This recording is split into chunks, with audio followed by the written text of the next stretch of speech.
name's Jeff. I'm a bartender at Dutch Kills in New York City, and today I'm going to show you how to mix every cocktail. And by every cocktail, we mean not every cocktail, because that would be insane. Today we're going to focus on classic cocktails. These are the drinks from the 19th and early 20th century that are still popular today. These are the basic tools I use when I'm mixing drinks. Boston shaker. I use them because it gives me a little bit more control. They're easier to open, and you get a frothier drink at the end. Strainers. This is a Hawthorne strainer. This is a julep strainer. This is a fine mesh strainer. I like to use it for straining out finer shards of ice so you get a really nice, smooth shaken cocktail at the end. Bar spoon. You need these for stirring your stirred drinks. Also, the bar spoon itself is a measurement for small portions. Jiggers. The bartender's measuring cup. This is your muddler, necessary for mashing to get essential oils out or to dissolve sugar into a drink like an old-fashioned.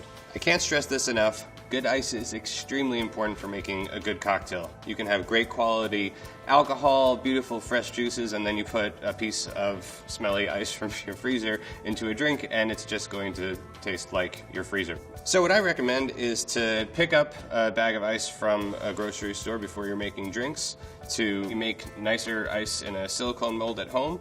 Or if you live in a major city, there's an ice company in most places that'll be happy to furnish you with big dense cubes like this. Old-fashioned. To make an old-fashioned, we're going to build it in the glass. First we start with a white sugar cube, 3 to 4 good dashes of bitters, just a small drop of soda water to help the bitters and sugar cube dissolve when we muddle it. Whiskey. Could be bourbon or rye. I think the most traditional is bourbon, and it's what I'm using for this. Ice. For an old-fashioned, I like to use as big of a piece as ice as possible to fit in the glass, reduce the surface area between the ice and the rest of the drink, so we're slowing down the melting of the ice, and we can hold on to our drink for longer. And lower that in with the bar spoon so we don't splash everywhere. You don't really want to overstir an old-fashioned. And traditionally this gets the rabbit ears garnish, which is a orange and lemon twist. So I like to express all the essential oils out of that twist and crisscross. This is the old-fashioned, the classic of classic cocktails. When the word cocktail first came about, it was really just defined as spirit with water, sugar, and bitters, and those are the primary ingredients in the drink. Manhattan. First thing you'll need is a chilled pint glass. Bitters in. 1 ounce sweet vermouth to 2 ounces rye whiskey. And as always, we're adding all of our spirits before ice, starting with the least expensive ingredient first. You can use any blunt object to crack ice. I'm using the back of a steel muddler in this case. For great control, you can even just use a tablespoon from your kitchen.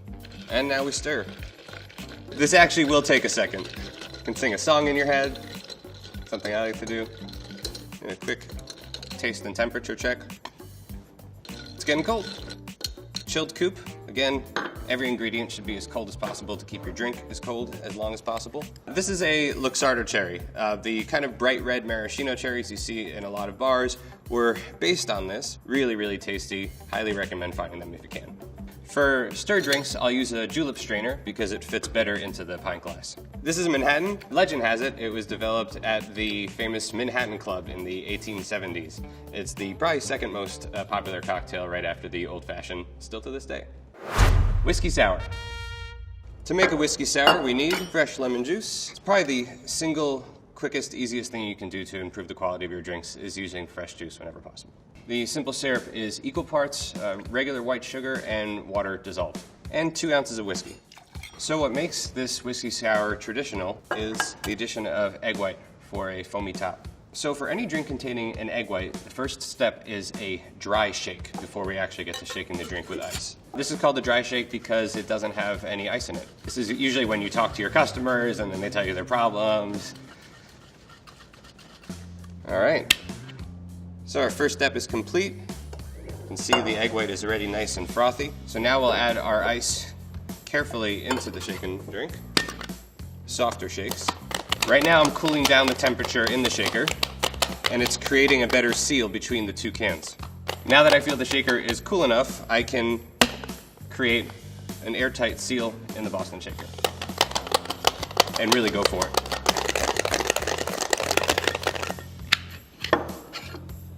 Use a large chilled coupe for this. This is the Hawthorne strainer, which fits this kind of shaker best. And as a garnish, do a little decoration with our Angostura bitters. I'm drawing a line through the bitters to make a nice little feathered pattern. And this is your traditional whiskey sour. I love whiskey sours. I also love making them for people that have never tried them before, because people aren't always into the idea of egg whites at first. And then when you hand one to them, they'll taste that it's just ethereal and fluffy and not eggy at all. Sazerac. Start off with a chilled glass shaker, white sugar cube. We're going to douse this sugar cube with a good amount of Peychaud's bitters, which is the only bitters that makes us a traditional Sazerac. And as we do whenever we have to dissolve a sugar cube, we add just a little drop of soda water, not a lot. And now we muddle. Don't be afraid to really go for it, because you do want your sugar to be dissolved. Take out your aggression. 2 ounces of rye, and crack away.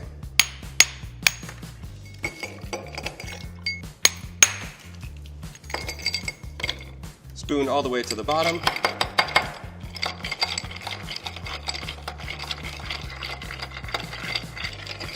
So while the Sazerac sits on ice, we're going to give our glass an absinthe rinse. We like to put absinthe into one of these atomizer bottles.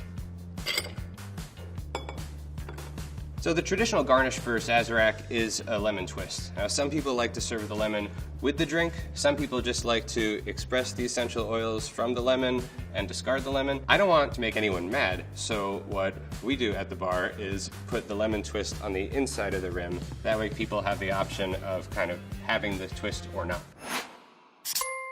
A Sazerac is special because it's one of the first cocktails that used absinthe as an aromatic, just to lend a last bit of almost seasoning to a drink. Whiskey fix. We're going to start with equal parts fresh lemon juice and simple syrup, 2 ounces of whiskey. Bourbon or rye works well for this. I'm using bourbon. We're just going to do what we call a whip on this drink, which is just shaking with a small piece of ice. And with this, we're just trying to lightly chill down the drink, basically until the piece of ice dissolves. Chilled double rocks glass. For this, we're going to use crushed ice, and I recommend going to a fast food restaurant or a fish market and begging them to give you their crushed ice, because it's the best for this. Steel straw. I use steel straws because metal straws are good for the environment, but even more so, it's also really good for conducting the cold temperature of the drink. The fix gets 2 garnishes, a lemon wedge, and a Luxardo cherry. And here you are, your classic whiskey fix. A fix is any cocktail that consists of lemon juice, simple syrup, and a spirit. You can also muddle fresh fruit into a fix for seasonality. Who doesn't love seasons? Boulevardier. As always, we're going to start off with our least expensive ingredients first. So we have our sweet vermouth, Campari, which is a must for a Boulevardier, and bourbon. And give this guy a good stir. And we'll take a chilled coupe. Boulevardier can also be served on the rocks, but straight up is standard. And the traditional garnish, an orange twist. This is one of my favorite cocktails, the Boulevardier, which is often thought of as a cousin to the classic Negroni. So they both share sweet vermouth and Campari as 2 of the 3 base ingredients. With a Boulevardier, it's whiskey instead of gin. Presbyterian. A Presbyterian is my favorite in a category of drinks called a buck, which is a lime juice, ginger, spirit drink. So Moscow Mule, Kentucky Mule, all examples of bucks. So to start, 1/2 ounce of lime juice, fresh. And for maximum ginger flavor, we like to use fresh ginger juice. Presbyterian is made with rye. We're going to whip shake this with a small piece of ice, just to get the base mixture chilled down slightly.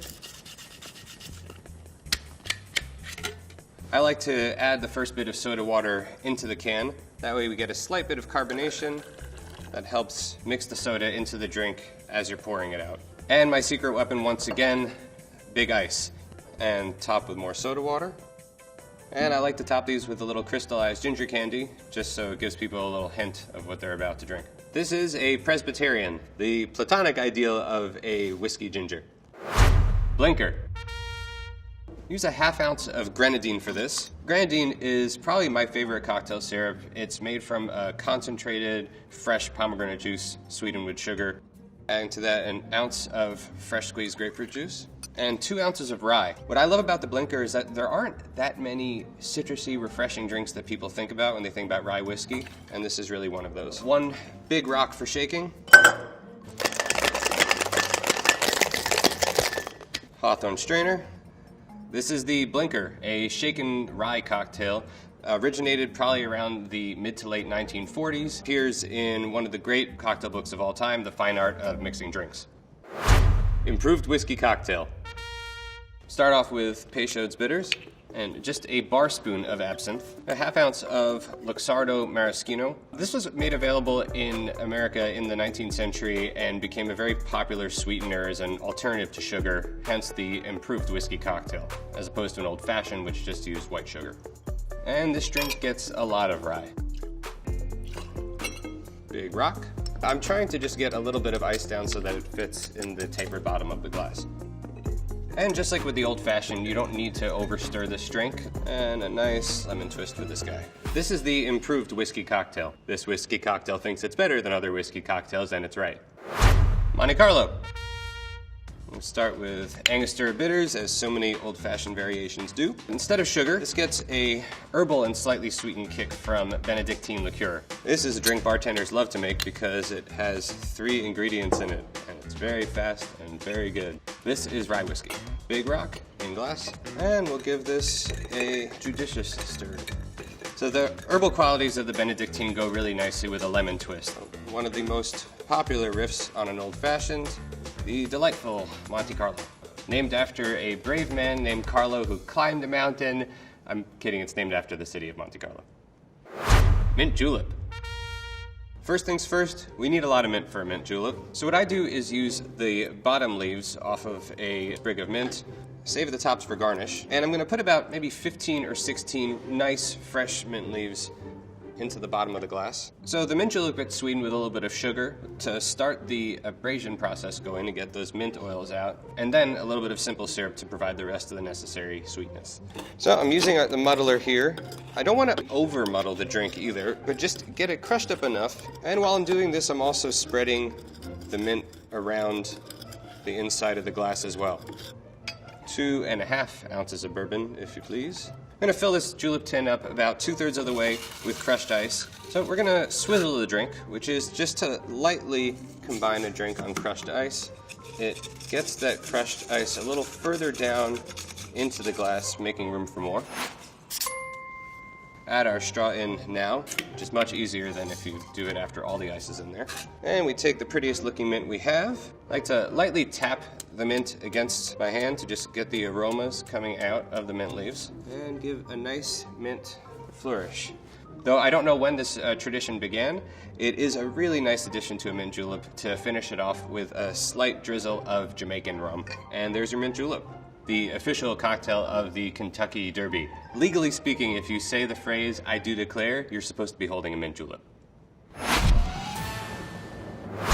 Martini.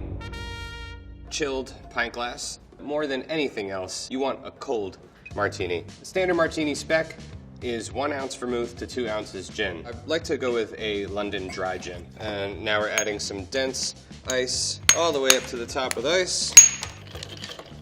Chilled coupe glass for our very cold martini. Julep strainer, crystal clear and very cold. There are 2 common garnishes for a martini. It could either be olives or a lemon twist. This is a gin martini with a twist.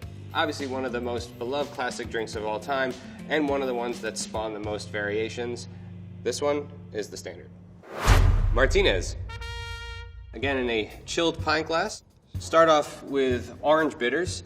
So traditionally this drink calls for equal parts sweet vermouth and Old Tom gin, and you'll notice that it is not clear like most gin. That's because either the gin has been aged in a barrel or has had malt added to it. And to that, some nice cracked ice. There are fights over how to garnish this drink. In this case, the fight is lemon or orange twist. I'll go lemon. This is the Martinez. It's often thought of as the predecessor to the martini. Biggest difference between the two is that this is made with sweet vermouth instead of dry vermouth. Gimlet. Gimlets were traditionally made with Rose's lime juice, but we like them with fresh lime juice these days. 3/4 ounces of simple syrup, and our standard 2 ounces of gin. This one has a bit more of a peppery, citrusy finish to it. We've got our chilled coupe and a nice big rock for shaking. I'll use 2 strainers, both the Hawthorne strainer and a fine mesh strainer to get those last bits of ice. And that is a gimlet, one of the oldest, simplest, and most refreshing gin cocktails. Gin Ricky. 3 very simple, fresh ingredients, just gin, simple syrup, and lime juice. So a Ricky is essentially a gimlet, but with soda added, served on ice. And there's your Gin Ricky. It's just a simple, refreshing, fizzy gin cocktail. Negroni. Classic Negroni is just equal parts sweet vermouth from Turin, if at all possible, London dry gin, and Campari.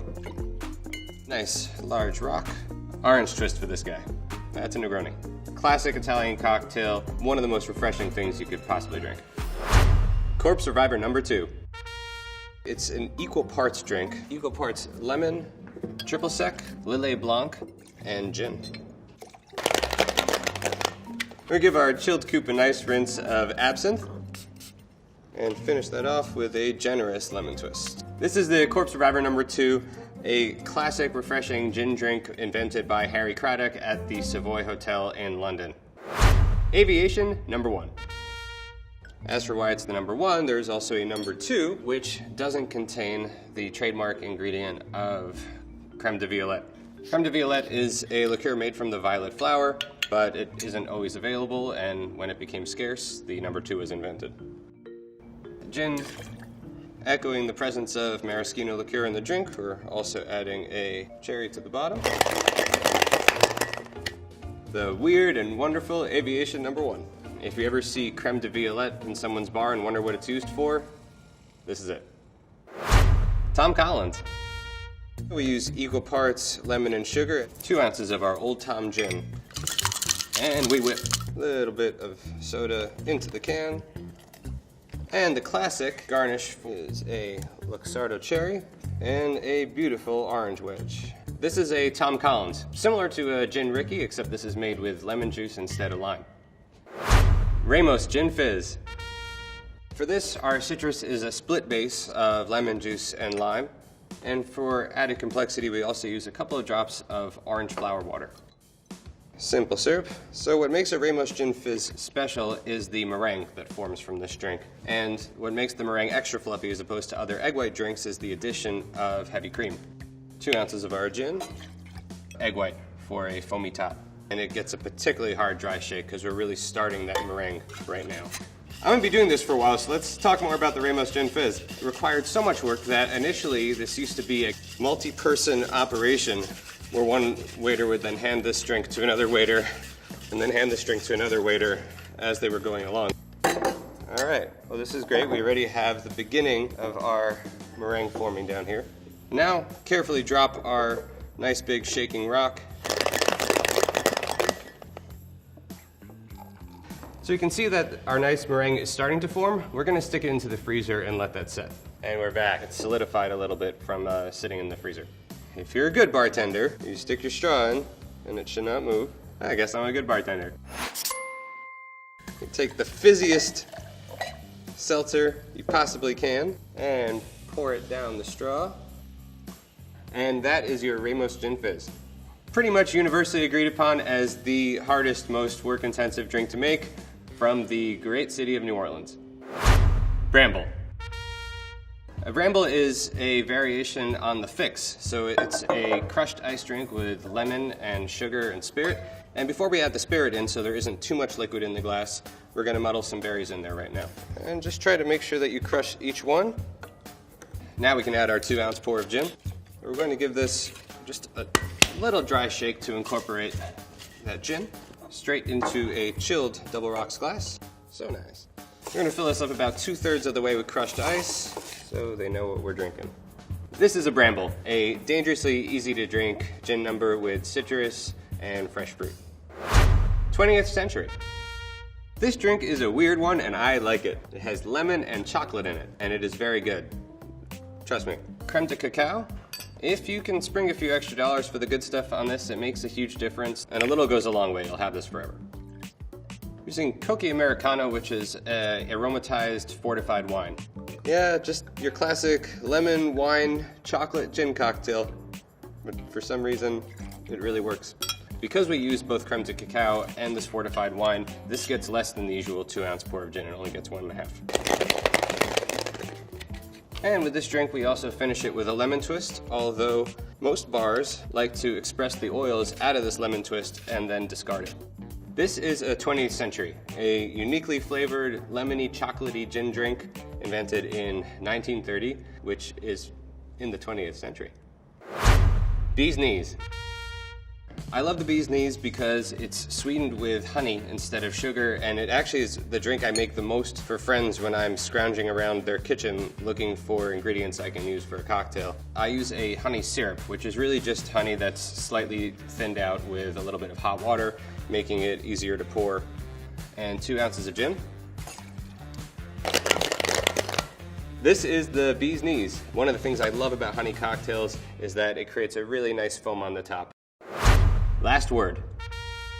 So in this case, we're using equal parts fresh lime juice, maraschino liqueur, gin, and green chartreuse, which is very strong stuff. So this drink is one of those bartender drinks that bartenders really love. I think the last word is disgusting.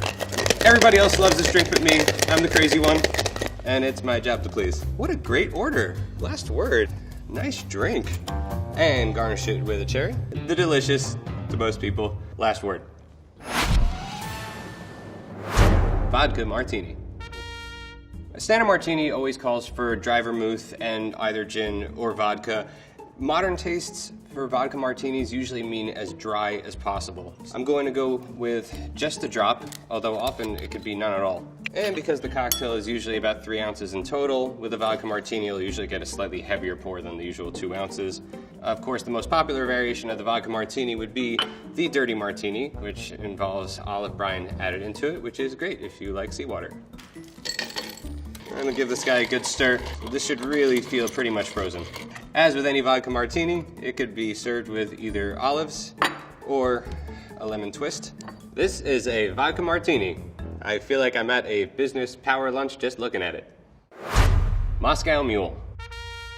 So just like other drinks in the Buck family, I'll have lime juice and our fresh ginger syrup, and 2 ounces of vodka. Normally, this is when you would take out the Moscow Mule mug, but I am going to not use the mug for this because in my mind it leads to just a kind of diluted drink. So I'm going to make this the way that I make all my other tall Collins drinks. In a tall glass with a nice big piece of ice so that you can enjoy the thing for a while. Add soda. And that's a Moscow Mule. Bonus! If you float bitters on top of a Moscow Mule, that is now a headless horseman. And it is delicious. Vesper. I'm going to go with our Koki Americano. The original recipe called for a product called Quina Lele, but it's not made anymore, and this is kind of the closest thing that we've got. Vodka and gin. Vesper was James Bond's girlfriend. Spoiler alert, things didn't end well for Vesper. And unlike martinis where there's an option between olives and lemons, there is no debate here. This gets a lemon. This is the Vesper, famously invented by Ian Fleming, the creator of James Bond. James Bond got me into bartending, so this drink has a little extra meaning for me. Margarita. Obviously, margarita is one of the most popular cocktails in the world. There are so many different ways that it can be made. It can be shaken, it can be served down on the rocks, straight up. So for me, it's just lime juice, triple sec, and silver tequila, the unaged variety of tequila. And as for glassware, I'm going to rim this glass. One big rock. Margarita is probably one of the most popular drinks in the world. It is the national drink of Mexico. I like mine with rocks and salt. Paloma. So this drink is made with tequila and grapefruit soda, but we're gonna do ours with fresh grapefruit and lime juice. So this is my spin on a drink that's usually made with a prepackaged drink. Liquid sugar, 2 ounces of tequila, Shake that guy on our cracked ice. Add a little soda to that can. I add a tiny bit of salt to the top, which will kind of season that drink. And for a welcome dose of bitterness, a long grapefruit twist. This is a Paloma. Tequila, grapefruit, easy to drink, a lot of them. Mexican Firing Squad Special. Equal parts lime and grenadine, and a few healthy dashes of Angostura forms the flavor base for this. Standard 2 ounces of tequila. This drink has a kind of politically incorrect sounding name, but it was invented in Mexico, so we're going with it. Soda in the can. And an orange twist to run the length of the glass. This is a Mexican Firing Squad Special.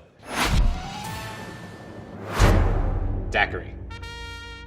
Daiquiri couldn't be simpler. It's just 3 ingredients: lime juice, simple syrup, 2 ounces of white rum.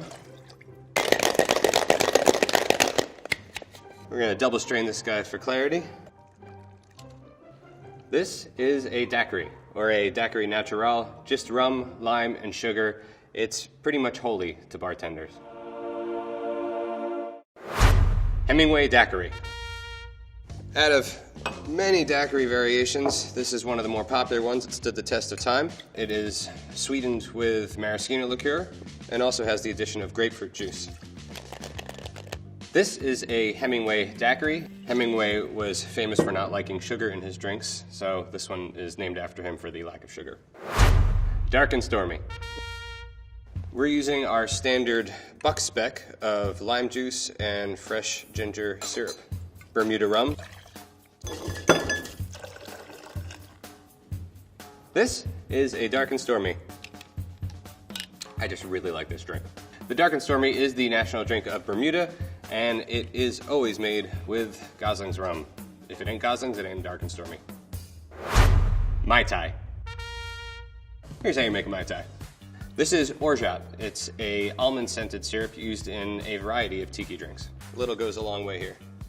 Dry curacao, which is one of many different kinds of orange liqueurs used in classic cocktails. Rum agricole, which is made from fermented cane syrup and has a really nice funkiness to it. So we're just giving this a quick whip. Release those aromas.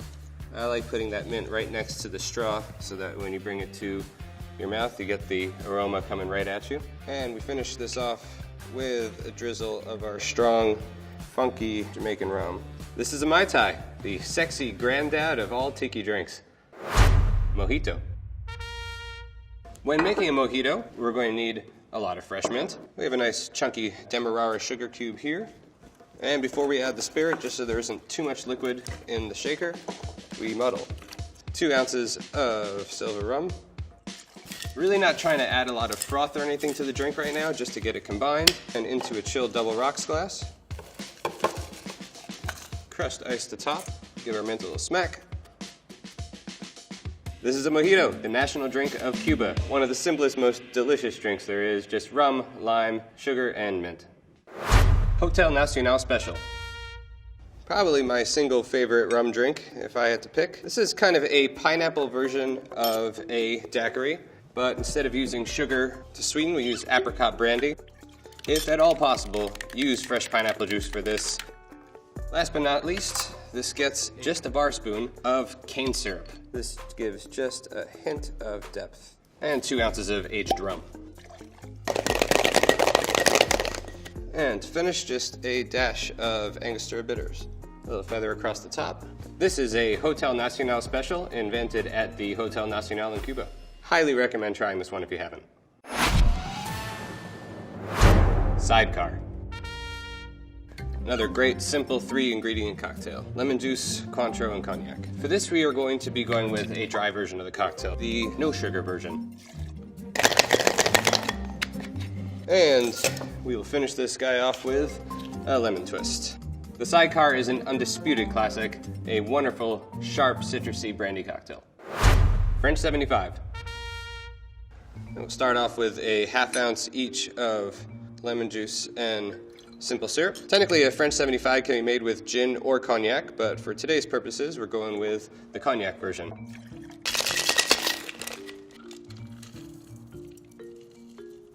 And what makes a French 75 a French 75? Champagne. Quick tip, like to hold onto the metal tree when you're taking this guy off.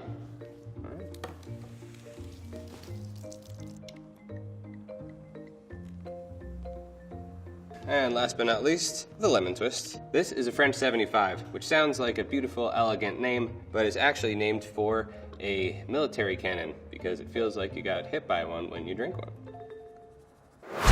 Brandy Alexander. You only need 3 things when making a Brandy Alexander: brandy, cream, and creme de cacao. This is a Brandy Alexander. Indulgent, decadent, but surprisingly balanced. Just a nice, creamy, delicious brandy drink. Vieux Carré.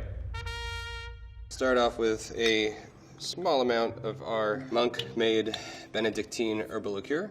And since the Vieux Carré is a kind of Manhattan variation, it wouldn't be complete without sweet vermouth and bitters, rye whiskey, and of course, cognac.